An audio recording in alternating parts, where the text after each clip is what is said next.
சட்டப்பேரவையில் பிரதமர் மோடி என குறிப்பிட்ட இந்திய கம்யூனிஸ்ட் கட்சி எம்எல்ஏ ராமச்சந்திரனை குறுக்கிட்ட சபாநாயகர் ஜேசிடி பிரபாகர் இந்திய பிரதமர் மாண்புமிகு மோடி என குறிப்பிடுமாறு அறிவுறுத்தினார்.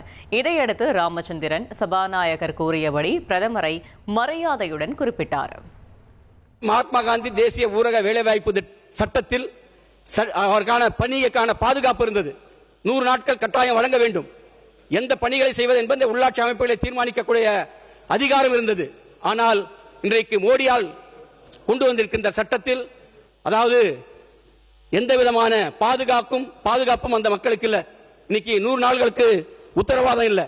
அதோடு இல்லாம எந்த பணிகளை செய்வது என்று அதிகாரிகள் தேர்வு செய்யறாங்க. இன்னைக்கு ஒன்றிய அரசாங்கம் நிதி ஒதுக்கினாதான் அந்த பணிகளே செய்ய முடியும். அதோடு இல்லாம இன்னைக்கு மாநில அரசுகளுக்கு நிதி சுமை கூடுதலா இருக்கு. இன்னைக்கு ஏற்கனவே மாநிலங்கள் நிதி சுமையில் இருக்காங்க.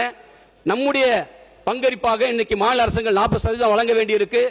ஆகவே இந்த திட்டத்தின் நோக்கம் முழுமையாக மாநில அரசுகள் நிதி பகிர்வு வழங்கவில்லை என்று சொல்லி மகாத்மா காந்தி தேசிய ஊரக வேலைவாய்ப்பு திட்டத்தை சிதைக்கும் முயற்சியை ஒன்றிய அரசு ஈடுபட்டு வருகிறது.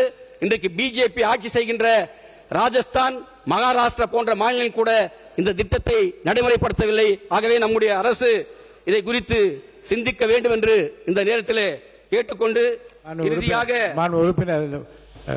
நீங்கள் சொல்லுகிற போது இந்திய பிரதமர் மாண்புமிகு மோடின்னு சொல்ல வெறும் மோடி அப்படி சொல்லாதீங்க. மாண்புமிகு தவறுதா சொல்லியிருந்தா மன்னிக்கவும். இந்திய நாட்டுடைய பிரதமர் மோடி அவர்கள், மாண்புமிகு பிரதமர் மோடி அவர்கள். இனி செல்லும் இடமெல்லாம் செய்தி.